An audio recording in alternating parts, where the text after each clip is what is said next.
penyandang hemodialisis. Sebab sebenarnya Bapak Ibu sehat, cuman harus ditopang ginjalnya dengan dialisis gitu ya. Ya, itu tangan tuh semuanya ya. Jadi jangan sekali-kali merasa diri sakit.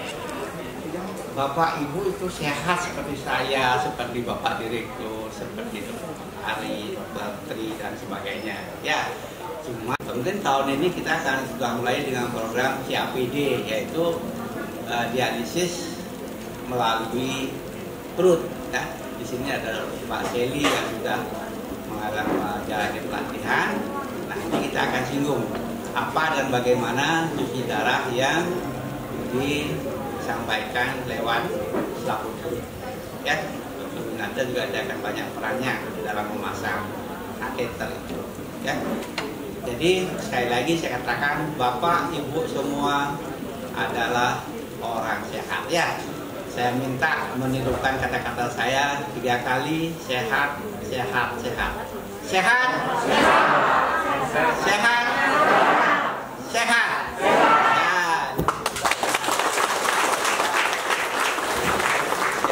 Jangan lagi ngerengkeang gitu ya. Kalau ngerengkeang ya kayak ayam kena kerubung. Udah, kita sehat. Karena di ruangan ini kalau saya visit dengan Dr. Tri, Dr. sini sambil nyanyi, saya bergurau gitu ya.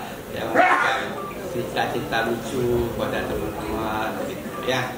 Jadi mari kita nikmati cuci darah ini, karena yang penting adalah karena tempat direktur tadi atau dokter, yang penting adalah kualitas hidup.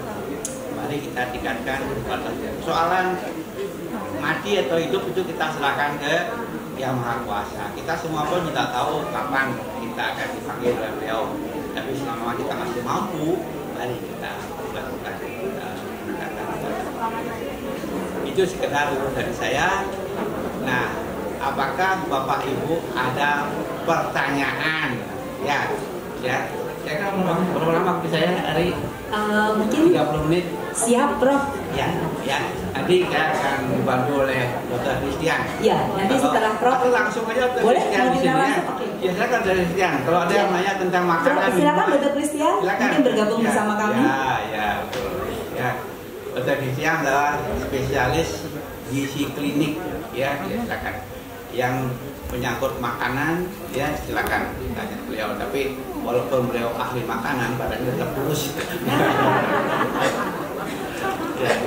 Baik, siapa yang mau bertanya dulu silakan. Yang ada yang tentang manajemen, ada Pak Direktur yang membantu saya dan dia Pak Direktur ya tentang manajemen misalnya. Kenapa kok beberapa obat harus dibeli gitu misalnya ya, tidak semua obat-obat dialisis diberikan secara cuma-cuma di BPJS ya silakan Ari. Ayo silakan Bapak Ibu yang ingin bertanya.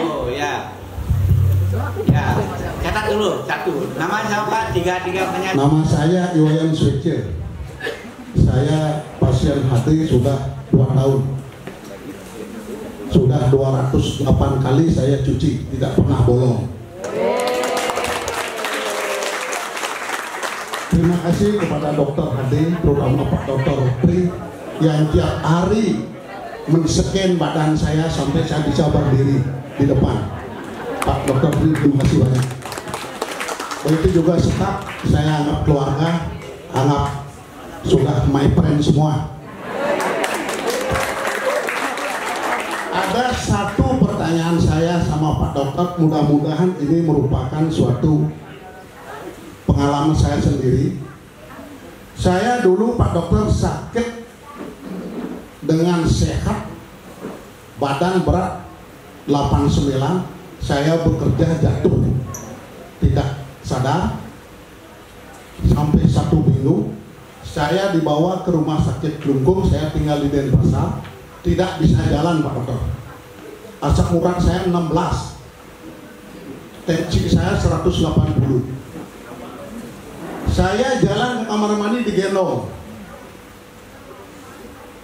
Syukur Tuhan Yang Maha Kuasa memberikan saya jalan atas bantuan dari staf HD, Pak Dokter, para dokter ahli, saya bisa sampai sekarang segini.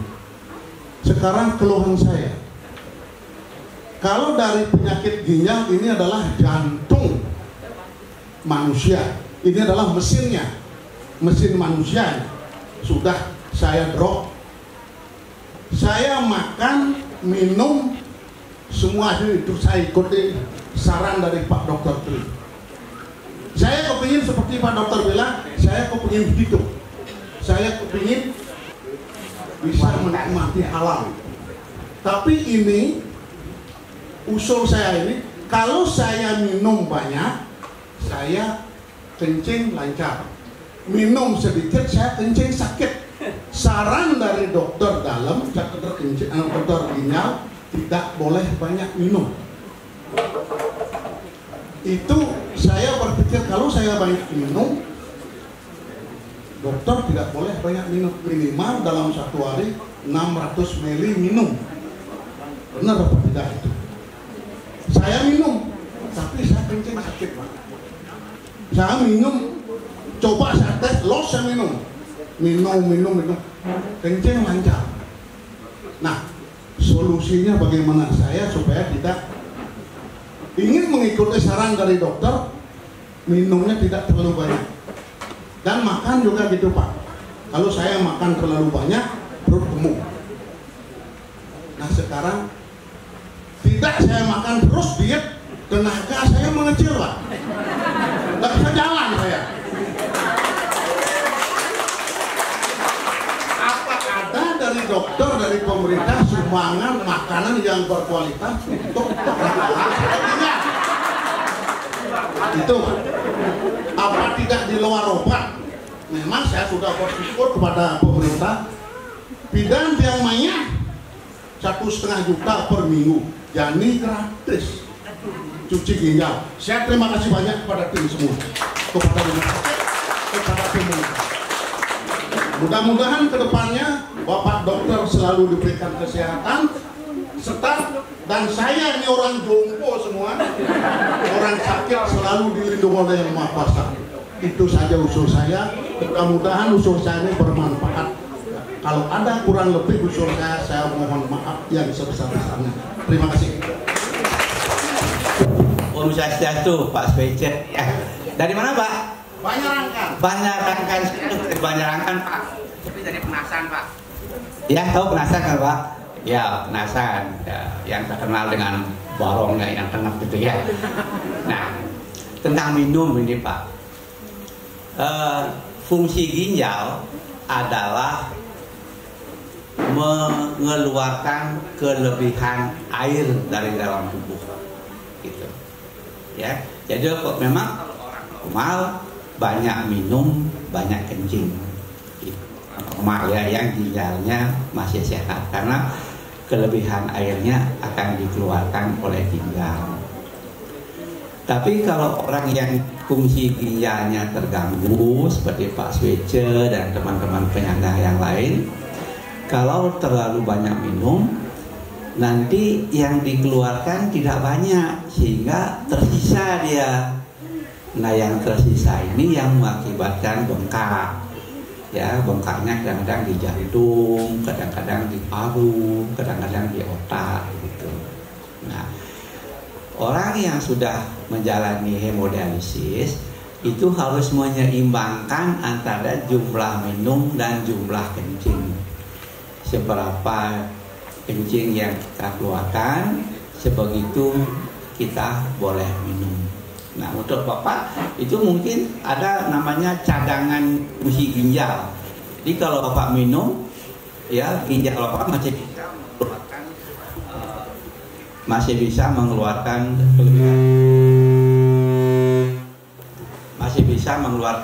kelebihan air. Beberapa teman yang penyandang dialisis kadang-kadang kencingnya makin sedikit, malah ada yang sudah tidak kencing sama sekali. Nah, kalau Pak Swece itu masih keluar kencing, itu artinya masih punya fungsi cadangan ginjalnya masih ada. Jadi kalau di bank itu tabungannya masih ada gitu loh, Pak. Nah, sekarang bagaimana kalau banyak kencing dilarang oleh Dokter Tri? Kalau sedikit kencing, kencingnya sakit. Nah, rata-rata, ini kita rata-rata Pak ya. orang minum air itu 1,5 sampai 2 liter sehari, sesuai dengan cuaca, sesuai dengan keringat yang keluar gitu. Nah, Bapak Swece kalau masih bisa keluar kencing, jangan terlalu ketat kencingnya, dibatasi, tapi jangan tidak minumnya dibatasi, tapi jangan tidak minum sama sekali. Minumlah, rata-rata orang minum sebegini Pak, dua borol ini sehari begitu. Nah, sehari sedua. Kalau Pak Swece minum 2 gini sehari, sakit tak kalau kencing? Masih sakit? Betul masih sakit Pak ya? Seret kencingnya. Seret. Nah, coba lebihkan 2,5 Pak. Berarti kalau kencingnya mulai seret, berarti fungsi ginjalnya masih cukup baik. Naikkan 2,5. Kalau masih seret, naikkan 3. Jangan lebih dari 3. Kalau 3 ini udah 2 liter artinya. Ini sesak Bapak. Ya, naikkan 2,5. Masih seret, naikkan 3. Nah, kapan tidak seret? Itulah jumlah minum yang paling baik untuk Bapak. Ya Pak ya. Jadi ya memang istilahnya sistem coba-coba gitu ya. Ya kalau memang 2 gini masih seret, naikkan 1/2. Tapi kalau 2 ini juga sudah sesak, ya dikurangi gitu. Bahwa kalau sesak itu artinya kelebihan air. Ya Pak ya. Nah, terus sudah yang lain, ya jumlah air yang diminum itu sesuai dengan jumlah minum, jumlah kencing. Ya, kalau kencingnya sedikit itu ya minumnya dikurangi. Tapi rata-rata saya bilang rata-rata minumlah air 1.200 cc. Itu artinya 2 kali 600, ini 600 jadi 2 begini. Paling banyak ya Pak ya. Kalau lebih nanti sesak. Oke. Tapi kalau sudah tidak kencing sama sekali, ya makin sedikit lagi jumlah kencing. Sebab minumnya, sebab urin yang keluar, kencing yang keluar itu menunjukkan seberapa fungsi ginjal yang masih tersisa. Oke. Nah, itu yang pertama Pak Swece. Yang berapa nih? Makanan tambahan ya. Ini nanti minta sumbangan susu ya Pak Dir ya. Gimana Pak Dir, siap support Pak Dir? Ya, makanan tambahan ya Pak ya. Orang sakit ginjal kronik yang sudah mengalami dialisis itu sebenarnya tidak ada pantangan Pak.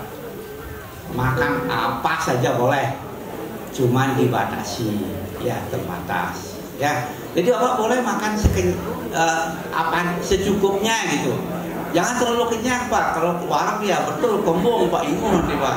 Ya, jadi makan secukupnya lah, 2-3 kali sehari. Apanya boleh dimakan tapi sedikit ya Pak dokternya? Iya betul sekali, tepuk tangan untuk Ibu. Ya. Jadi makan karbohidrat, nasi itu dikurangi sepantasnya lah, secukupnya. Kalau yang diabetes itu insulinnya yang disesuaikan.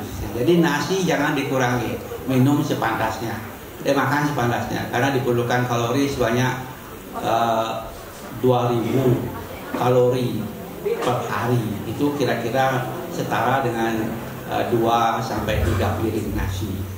Nah, sekarang saya juga banyak mendapat pertanyaan-pertanyaan dari penanya. Boleh enggak makan tahu tempe? Boleh. Ya, jadi jangan takut makan tahu tempe. Tahu tempe itu makanan yang Indonesia khas itu, ya. Jadi makan tahu tempe. Dulu udah boleh ya, tapi perkembangan terbaru mengatakan orang cuci darah boleh makan tahu tempe. Jangan takut, ya. Boleh enggak makan telur? Boleh. Telur kuningnya silakan gitu. Sate kambing boleh Pak? Boleh.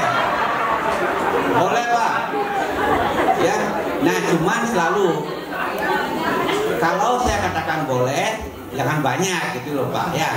Kalau orang sehat kayak Pak Direktur, Dr. Tri, teman saya Dr. Christian makan 10 tusuk, ya Bapak cukup 5 tusuk gitu ya. Jangan nanti inguh nanti Bapak terlalu banyak makan sate kambing, Pak ya. Gitu ya. Jadi boleh tetapi dibatasi. Nah, pembatasannya bagaimana? Nah, itu yang sulit.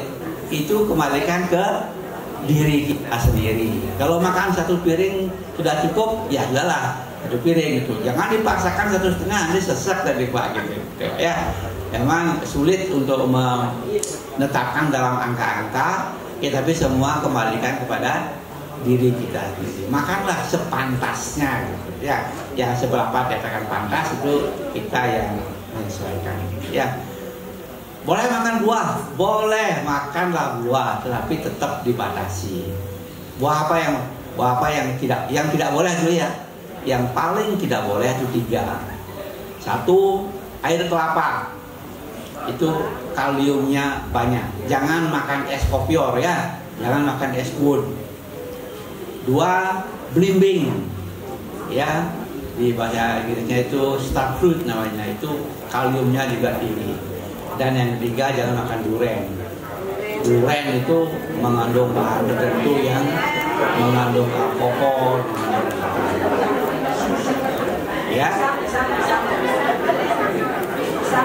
Apa Pak?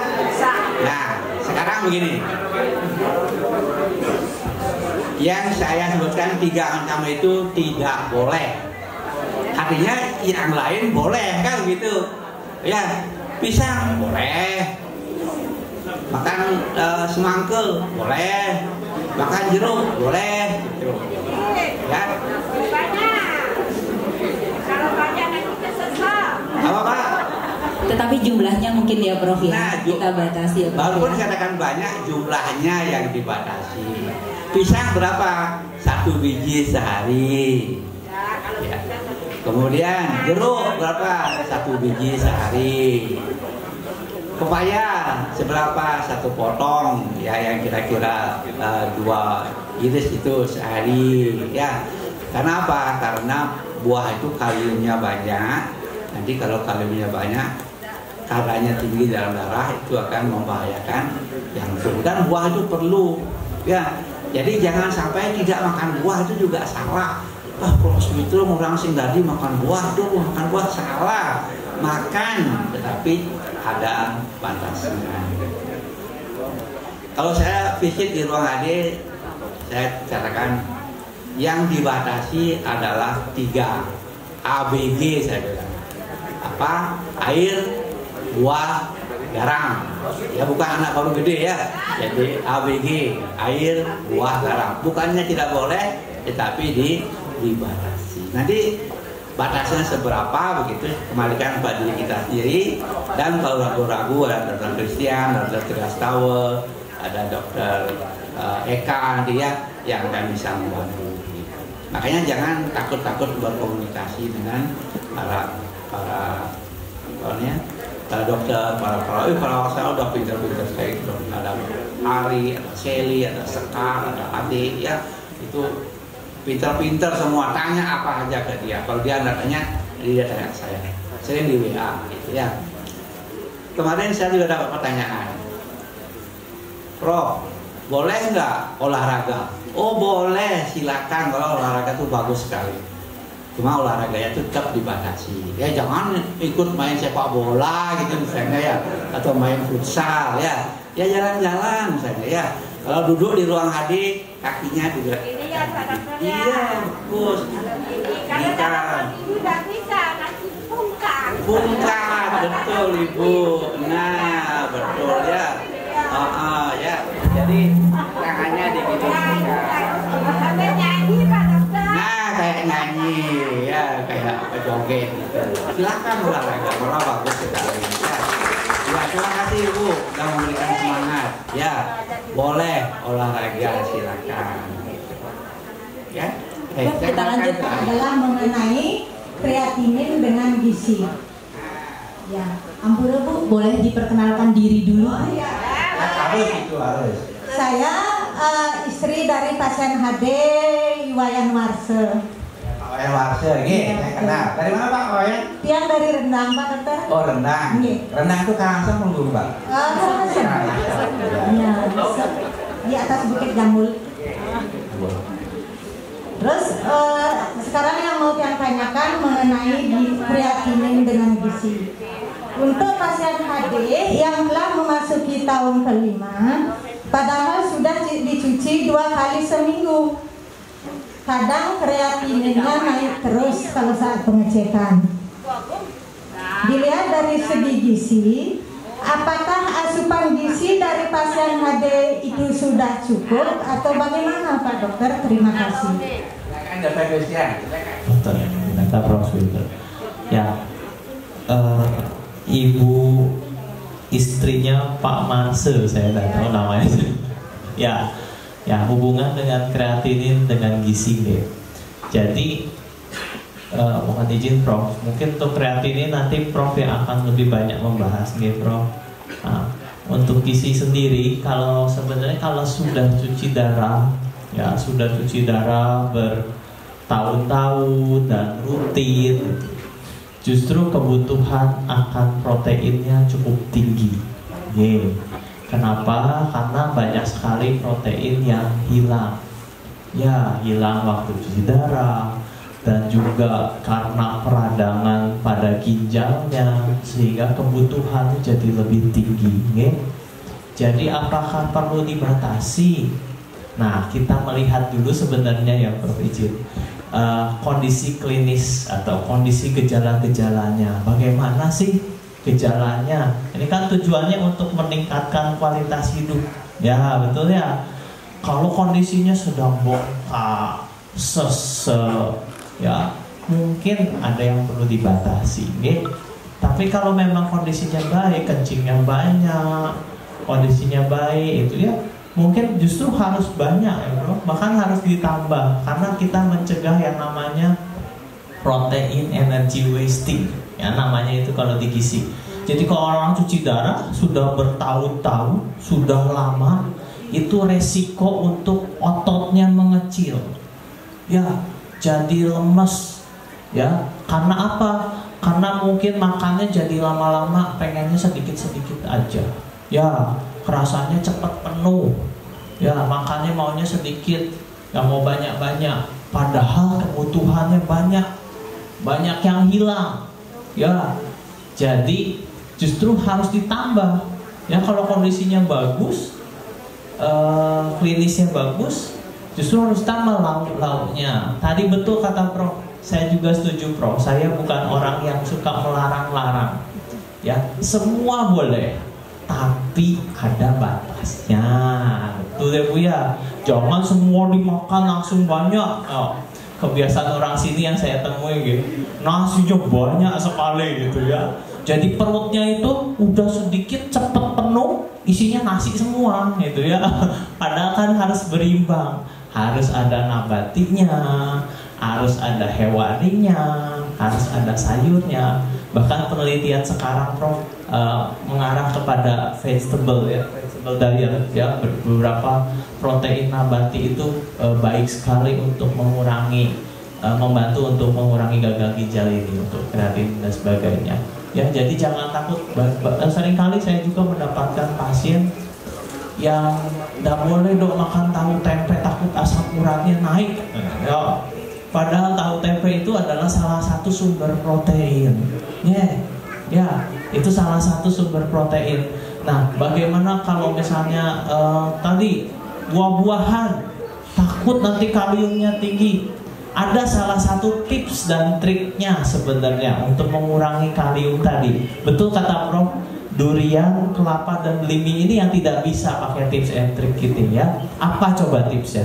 Tipsnya adalah direbus, ya, dimasak dulu, ya, sayur-sayuran, buah-buahan direbus, jadi kaliumnya itu akan berkurang, ya. Jadi contoh pisang, boleh pisang, tapi direbus dulu. Nah, kalau kelapa, durian, dan belimbing itu masalahnya tidak bisa direbus, ya.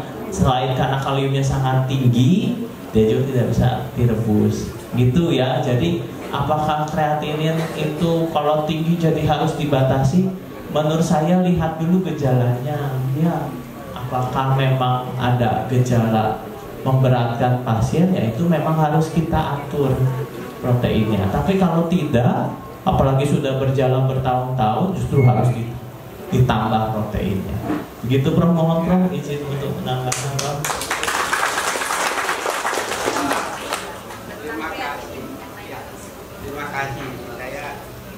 TV mengundang dokter Christian mendampingi saya ya, sama dokter Christian ya, bagus sekali ya. Itu yang saya harapkan dengan anak muda dokter Christian ya, komunikatif dengan pasien. Nah, apa hubungannya makanan dengan kreatinin?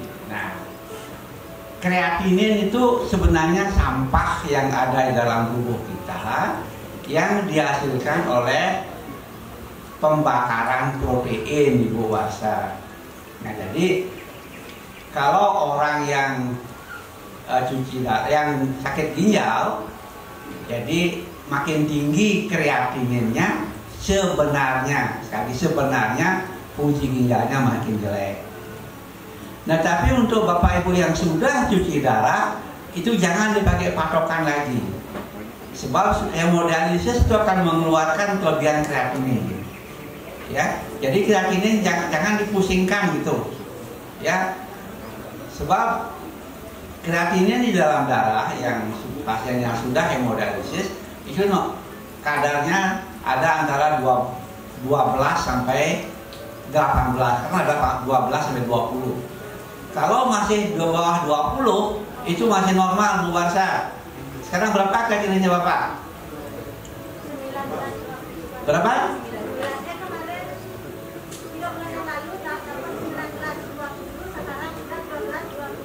12.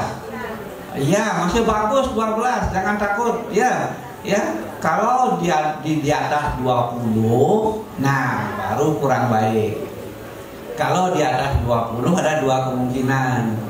Kemungkinan makan proteinnya terlalu banyak, ya, kata dokter Christian tadi, apa aja kok terlalu banyak jelek, Bu. Uang buat terlalu banyak jelek, Bu, ya. Makanya kalau kelebihan uang ya bagi-bagilah pada orang-orang yang kurang mampu gitu, Ibu, ya. Jadi makan protein yang terlalu banyak atau cuci darahnya yang tidak efektif, sering bolos misalnya, ya.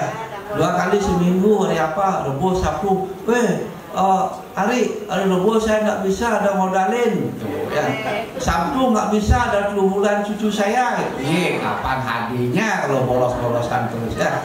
Jadi seminggu 2 kali, tetap jangan sampai bolos. Kalau toh ada acara, ya tukar dengan teman lain begitu misalnya. Ya. Kalau ganti jadwal boleh, ya, asal lapor sama Mbak Ari atau Mbak Seli atau Mbak Sekar, ya, itu, ya, ganti jadwal boleh, ya. Biasanya yang sulit kan yang Rebo Sabtu, karena hari raya Bali itu biasanya Bude Klion, Bude Cemeng atau Tumpek gitu, ya. Bude Klion dari Rebo, Tumpeknya di Sabtu gitu, ya. Jarang ada Anggar Kasih, itu jarang, apalagi hari Kamis. Aduh, jarang ada hari Kamis, ya, kecuali ngotongin cucunya gitu, ya. Nah, jadi jangan sering bolos, ya. Cuci darah berapa? Saya sudah 4 tahun setengah tak pernah bolos. Tak pernah bolos, tepuk tangan ke Ibu, ya. Ya, sehat terus, terima kasih. Mau contoh nyanyi ya, Bu, ya? Ya, duet dengan istri saya, ya. Nah, terus? Kalau doa sama Pak. Iya. Nah, terus? Dokter Tri yang lihat dia. Dokter Tri, ya, Dokter Tri ini bawa gitar, ya, ya, bawa gitar, ya. Nah, terus? Berapa sih cuci darah yang dikatakan berkualitas? Nah, cuci darah itu yang bagus adalah 9 jam. 9 sampai 12 jam per minggu, 2 sampai 3 kali per minggu, gitu, ya. Nah, kalau cuma 2 kali per minggu, jangan kurang dari 4,5 jam. Ya. Betul. Jadi 1 kali harus 4,5 jam, jangan kurang. Jangan ada yang ngelengit, baru 3 jam, aduh sakit kepala. Baru 2 jam, aduh yang seneng. Jangan 4,5 jam per kali atau 5 jam kalau boleh. 2 kali seminggu, gitu, ya. Jangan suka bolos, karena cuci darah itu sama dengan obat. Kalau 2 kali seminggu ya 2 kali. Belum ngerasain cuci darah, awalnya takut sekali. Nah, betul sekali. Sekarang udah tahu ketagihan, ya, Bu, ya. 4 jam bisa makan. Iya. Iya, betul ya. Jadi 2 sampai 3 kali seminggu, 9 sampai 10 jam per kali. Nah, Ibu Warsa jangan khawatirkan kreatininnya, sepanjang masih di bawah 20 itu aman. Ya. Normalnya berapa Pak Dokter? Antara 12 sampai 20 Bu. Oh iya. Nah, kalau sudah di bawah 10, pikir-pikir apa memang orang ini cuci darah apa? Perlu cuci darah apa enggak? Jangan-jangan ginjalnya sudah sehat. Jadi tidak perlu cuci darah lagi gitu ya. Orang kreatinnya cuma 65 itu belum perlu cuci darah Pak. Ya, yang kreatinin itu kalau cuci darahnya kreatinnya di atas 10, di atas 12 biasanya gitu. Sebab ada orang biasanya yang akut ya, yang akut kidney injury itu mulanya cuci darah, kreatinnya tinggi 15 gitu. Terus cuci darah suatu saat kreatinnya di bawah 10. Kondisinya bagus. Nah, evaluasi ulang, oh ternyata memang fungsi ginjalnya sudah membaik, jadi cuci darahnya bisa di stop. Gitu. Tapi kejadian itu tidak banyak. Ya, paling frekuensinya hanya sekitar 3 sampai 5 Lagi satu Pak promil Dokter. gitu. Kalau AB-nya berapa yang apa namanya normal AB? HB ya, HB normal antara 10 sampai 12 Ibu. Kadang sudah 12 sampai 12,9. Ya. Ya. Ya, kalau di atas 12 itu eritropoietinnya jangan dikasih lagi ya, Ria. Di Ya, stop. tak pernah dikasih obat. Ah, pintar. Sudah naik ginjalnya. Ya, Sudah bagus. pintar Ibu, pintar. Ya, ya bagaimana Ibu Warsa dahsyat ya.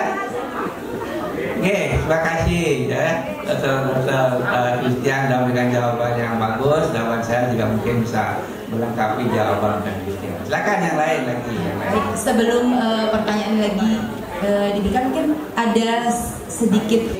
Dan disarankan untuk makan makanan yang berprotein. Ketika saya makan makanan yang berprotein, tensi saya tinggi. Dan bagaimana cara untuk menetralkan tensinya itu dia tidak terlalu tinggi ketika saya mengkonsumsi makanan yang berprotein. Ketika saya tidak makan yang berprotein, HB-nya turun. Ketika saya makan makanan yang berprotein, tensi saya menjadi tinggi. Bagaimana cara mengatasinya itu? Turun, disuruh makan protein. Kalau makan protein tensi naik ya, jadi maju kena mundur kena ini gitu ya Pak ya. Nah, begini loh Pak Martama, protein itu tidak berpengaruh terhadap HB Pak. Untuk orang yang sudah sakit ginjal, protein sudah hampir tidak ada pengaruhnya dari terhadap HB. Yang berpengaruh terhadap HB untuk orang sakit ginjal adalah eritropoietin. Jadi EPO namanya ya, itu harus disuntikkan itu Pak. Nah, harus dicek dulu besinya ya. Nanti laporin sama Dokter Tri nanti. Dokter Tri akan ngecek besinya berapa, dosis EPO-nya berapa ya. Nah, itu juga protein tidak menaikkan tensi Pak. Protein malah bagus. Yang menaikkan tensi itu garam. Ya. Nah, jadi silakan makan protein asal jangan terlalu banyak. Seperti katanya Dokter Christian tadi, secukupnya ya. Jadi makan protein. Nah, ini begini, ada penelitian Dokter Christian, Pak Direktur, bahwa orang Indonesia normal rata-rata hanya makan protein 1,2 sampai 1,6 gram per kilogram berat badan per hari. Nah, orang yang sudah dialisis itu boleh makan protein 1,2 gram per hari. Jadi makanlah protein seperti halnya seperti belum sakit gitu jadinya. Ya, asal tidak berlebih gitu. Ya.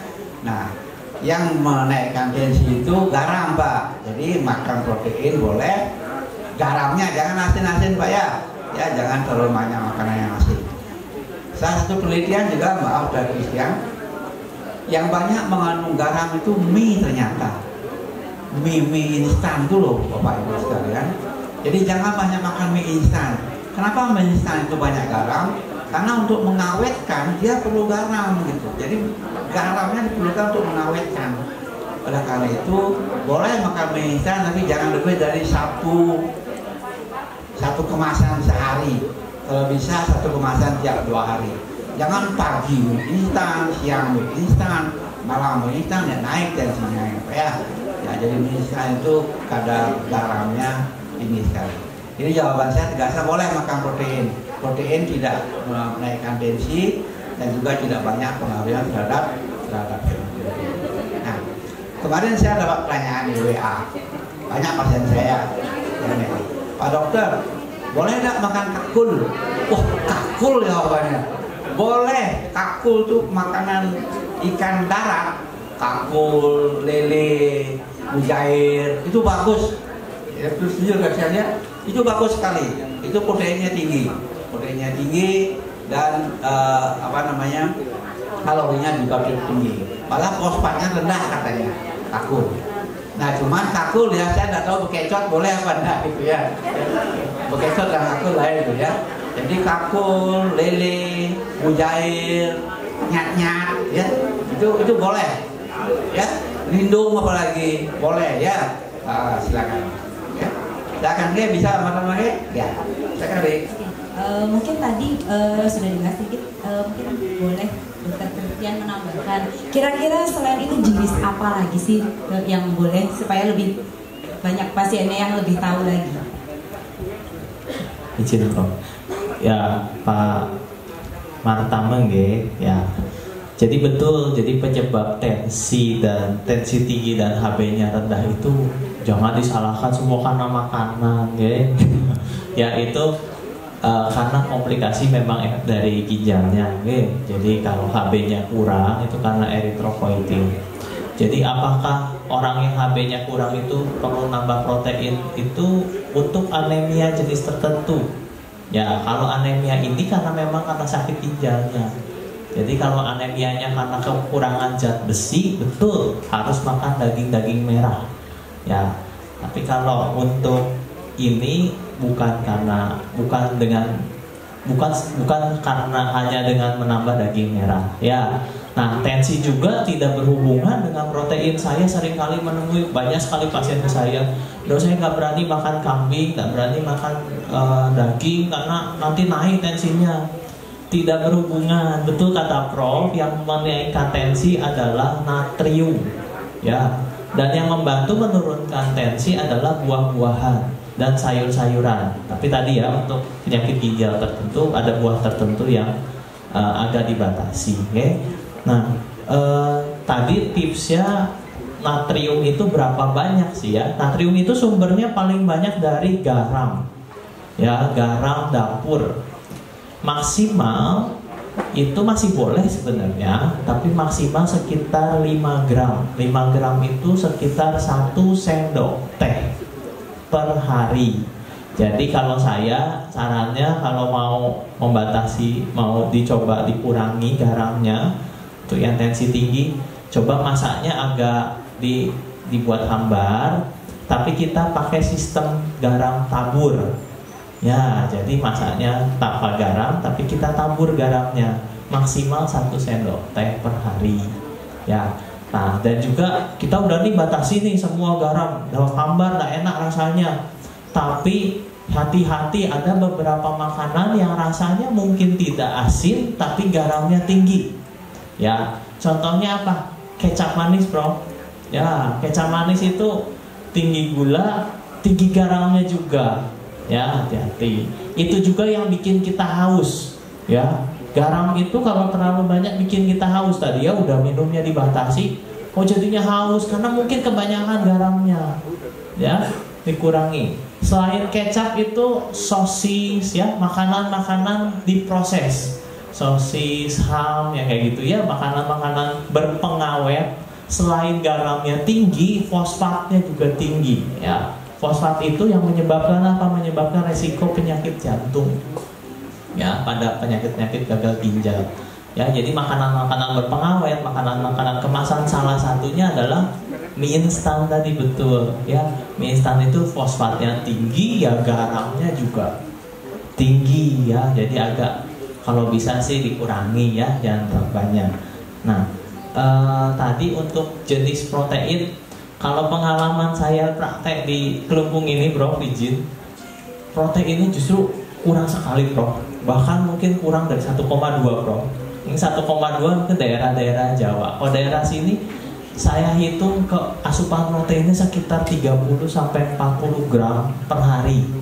Ya itu hanya sekitar di bawah 1 mungkin Prof. Nah, kenapa? Karena yang banyaknya tadi itu nasinya. Oh, banyak sekali nasinya. Apalagi kalau yang beli nasi jinggo, siapa di sini Bapak Ibu suka makan nasi jinggo ya? Nasinya banyak, lauknya upil gitu ya. Sayurnya sesendok itu ya. Nah, itu tidak sehat, tidak seimbang ya. Nah, justru kita harus tambah. Betul, harus tambah. Kalau jenis apa yang paling bagus, saran saya nih yang paling bagus, ikan, telur, ayam. Ya, ikan, telur atau ayam. Ayam tanpa kulit ya. Jadi itu mau dimasak, mau diapa bebas ya. Ikan-ikanan apapun bebas ya. Mungkin memang fosfatnya agak lebih tinggi, tapi kalau dimasak ya dipotong itu akan mengurangi fosfatnya. Lalu memang nabati ya, tahu, tempe, kacang-kacangan ya, kacang-kacangan apapun bisa. Tadi betul, fosfatnya tinggi. Kalau diteliti itu fosfatnya tinggi ya. Tadi fosfat itu mengarah ke resiko sakit jantung ya, kalau terlalu tinggi. Tapi tenang, di dalam nabati itu ada yang namanya serat. Nah, serat itu yang membantu menurunkan fosfat. Jadi protein nabati, protein hewani itu bisa dimakan, bahkan harus dimakan. Anjuran saya biasanya untuk pasien-pasien kurang lebih kalau hewani telur 1 butir ya setiap makan. Kalau nabatinya kurang lebih 100 gram, tahu 1000-an ya, tahu 1000-an itu bisa dimakan ya. Jadi harus ada hewani 1, nabati 1. Kalau ayam kurang lebih setengah on ya, setengah on dimasak ya. Ayam, ikan juga bisa ya. Satu paha itu sekitar 80 gram, sekitar seon kurang dikit ya. Jadi 1 paha sehari boleh ya? Boleh, ya, boleh ya. Ya tergantung paha ayamnya ya. Kalau ayamnya yang gede, pahanya kecil ya. Jadi 1 paha sehari boleh Pak ya. Ya. Ya, jadi diseimbangkan nabati dan hewaninya ya. Jangan lupa nabatinya juga. Gitu Prof. Terima kasih. Baik, berarti boleh ya Dok ya. Tapi benar tidak boleh terlalu banyak Bapak Ibu ya. Jadi tetap dibatasi. Nah, kalau misalnya Bapak Ibu sudah terlanjur banyak, masaknya bolehlah dibagi sama kita yang di hati ya. Setuju. Terus pasti ada nih Prof yang mau bertanya lagi, boleh mungkin Prof? Kita lanjut lagi. Gimana? Demikian puniki juru mangku dengan hari asal Banjar Dinas Kawinan Sedangkan Manggis Karangasem Pinake suami pasien hari kurang dia. Kehidupan kita akan semakin bertahan. Jantan bisa makin katul lagi ringajang Pak Prof Fitri. Semua Pak Prof Fitri. Tapi kali ini macam Pak Direktur RSUD Klungkong. Pertama yang itu kurang jam di Cidarang RSUD Premagana. Doh pisan 1 jam lebih batu bulan kami Banjar Tubuk. Akhirnya dia terima dikiring RSUD Klungkong. Niki di Jangan Sulung sarang sebeton saking unit hati Pak Kadek Merteyase saking musuh pemida yang mengarahkan Niki mengurus pangde boleh kena dikiring Klungkong. Dan mari raris yang boleh dikirim Klungkong yang ada suk semana-mana majang rimpat RSUD Pala RSUD Klungkong kalau sambut yang saking Karangasem dan lantas keterima raris di Klungkong suk semua banget Bapak Direktur sampun terima puniki kurang yang bertambah di Klungkong ini ayah-ayah puniki pelayanan unit HD RSUD Klungkong yang berikan aplaus sangat baik tepuk tangan pun berikan aplaus ada petugas unit HD. Pelayanannya sangat baik, ramah, santun, raganya sampai memberikan pelayanan secara ikhlas, tulus ikhlas, cinta kasih, dijambakan aturan susmaning mana, majang dari Bapak Ibu petugas unit HD, Pak Dr. Trias Tahu dan Sani Siwasan sarang Sami, ini dan tidak yang nyate si kiswang. Dumugi dari Bapak Ibu petugas unit HD. Taler kepaice kerayon kerajengan di Dusun Bahayu sidang margiang sidang dharma negara, dharma keluarga, sehingga dari keluarga matnya kerajaan, mulia kerajaan kerajaan, dirgahayu dirgaiso atas keberokas, tidak aman kami sehat, sami-sami sehat. Sekarang pasien hadir panggil kita untuk ngayain seraina ya seminggu 2 kali pun semua duit. Nah, yang campur diraga ke rumah sakit pun jantan ampun sakit pak, diberikan lantas pelayanan jelek, sudah jelas silakan gelis mati gitu. Ini harapan dia ini manggil saya cek saya saku yang dengan pelayanan ring asudi kelukong amangkinan sampun sangat baik, sukses banget. Bajang ring semeton sinaran kami dan sabun ikan ayah-ayah. Nah, mangsa bukan yang lantun bos, akeh di yang bos, nah akeh diwangi makin pertanyaan Pak Prof. Nah, pertanyaan di tiang Domun sebelum 3 tahun cuci darah sudah tiang wajahnya agak cerah. Nah makin ampun di atas di padang hampir 6 tahun bulan Maret ini wajahnya kusam kusut. Nabi mawana nasa sabun itu sabun api cara nih manggil kembali nah cerah banyak gede dan paling akeh mewah hasan nih. Nah mudah-mudahan boleh banyak akeh benten vitamin napi benten angin nambahin manggil saya kecil bentenan boleh tidak mineral kuning manggil mulai kecil ya kecil gitu. Nah makin saya kali kunci ini benten yang temui pasien hari kuning benten perutnya buncit. Nah apa yang menyebabkan hal seperti itu? Bagaimana cara mengatasinya agar supaya yang dados nabi tidak mengusus ada becik manggetan dia bunci kemudian nah api daging nih napi angin napi gas napi domon polisi boleh kurang dia keluar masuk mungkin deh kaprok antukan itu yang tenunnya antuk tambah deh yang tenutan seorang tenaga medis raganya ngajak buah blimbing antukan yang karya becak blimbing enggak dulu karena makan rujak dinding kan. Akhirnya keluar masuk GD 3 kali 4 kali 3 hari sekali berarti 12 hari nama 2 hari biar sudah dukung. Akhirnya disuruh menurunkan berat badan seorang dokter Priastawa dari 65 kalau nggak salah jadi 62. Wow cikang kuentenan kurang dia nah makin kan berat badannya 2,2. Nah, pikir dados malik ditingkatkan berat badannya malik gede, manggil lebih sental.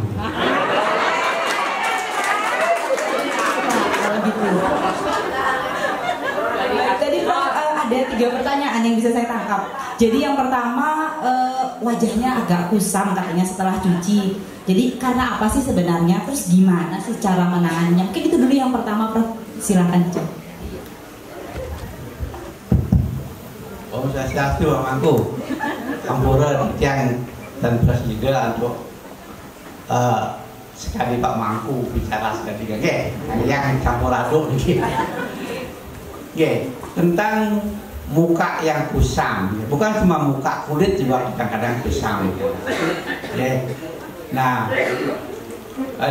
yang cerita Dumon sekitar sebelum tahun 2000-an gitu kalau orang berdarah itu bukan cuma kusam memangku, hitam malah kulitnya gitu.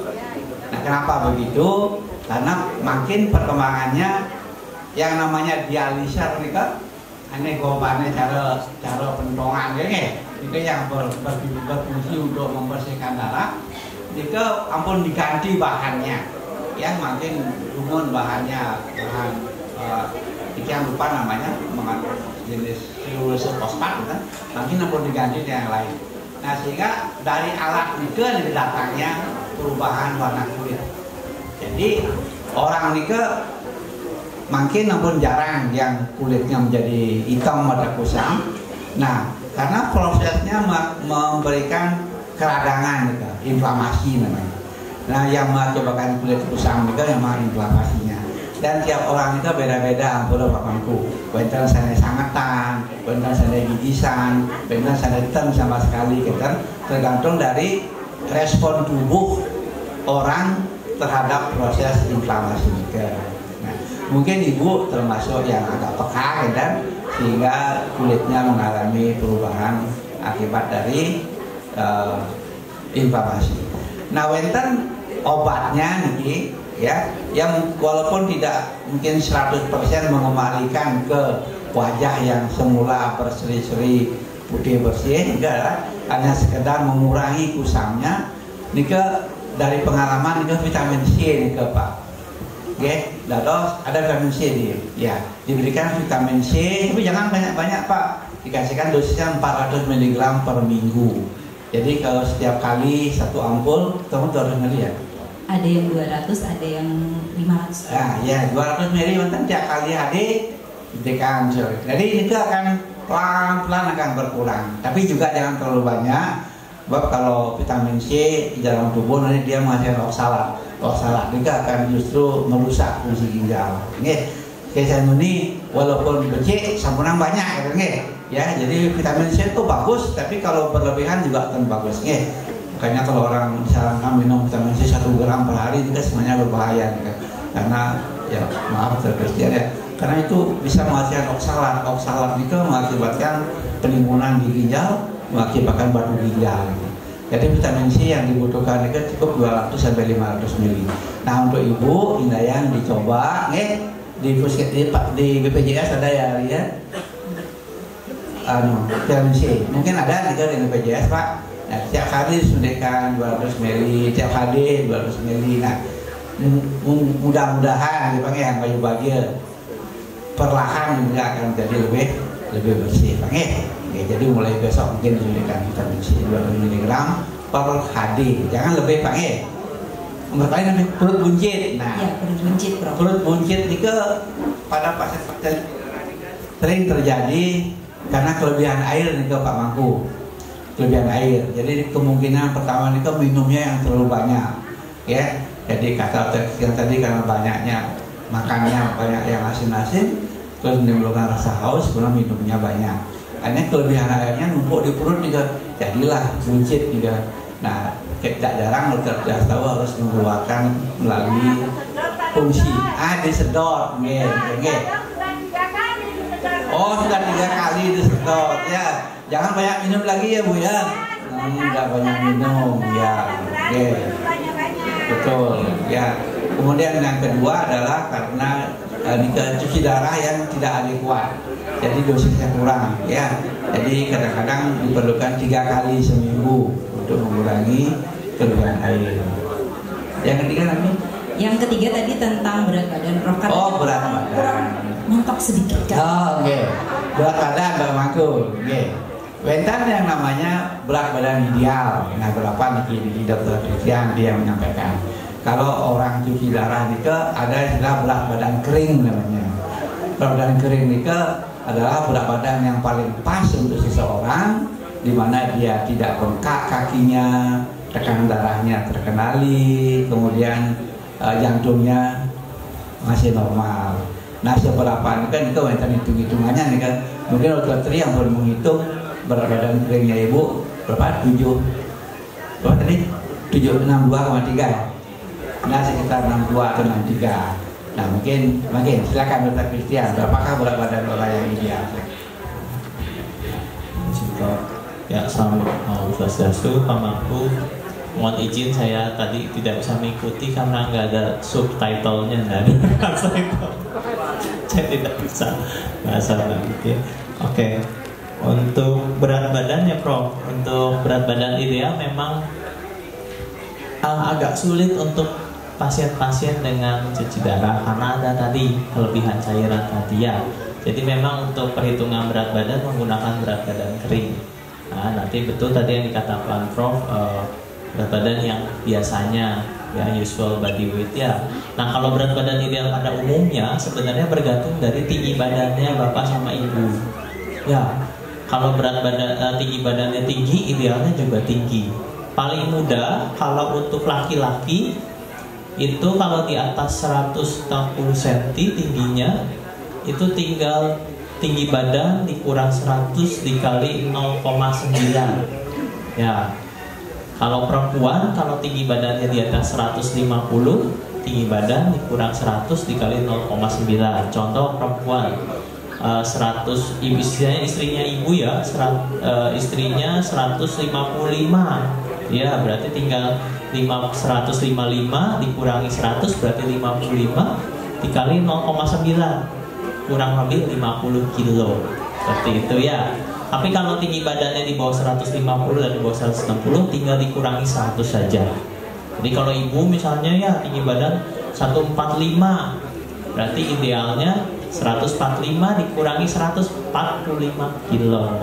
Nah, iya, nggak apa-apa. Ya, kalau pada pasien cuci darah memang pasti agak berlebih karena tadi ada cairan tadi yang diperhitungkan. Tapi tadi diusahakan tidak terlalu banyak ya, makanya diperhatikan jumlah air yang diminum. Untuk vitamin C sendiri, betul harus agak hati-hati untuk pada pasien-pasien gagal ginjal. Karena tadi resiko terbentuknya batu oksalat. Jadi 400 mg per hari kurang lebih kalau per minggu dibagi 7 ya sekitar per harinya 50-100 ml. Nah, kalau misalnya hati-hati dari buah-buahan sebenarnya ada ya, bisa kita dapatkan vitamin C itu tidak harus dari obat. Kalau bisa alami dari buah-buahan bisa ya. Beberapa buah-buahan yang kaliumnya tidak begitu tinggi tapi vitamin C-nya cukup bagus. Contohnya apel ya, apel itu satu biji udah cukup memenuhi 50 mg ya, dan juga kaliumnya tidak begitu tinggi, jadi bisa dimakan. Apel, melon juga bisa ya. Nah kalau yang lain kayak pisang atau jeruk memang tinggi vitamin C-nya, tapi kaliumnya cukup tinggi, jadi harus diolah dulu, kayak pisang direbus dulu gitu ya, agar kaliumnya hilang. Begitu. Mudah-mudahan bantu Prof.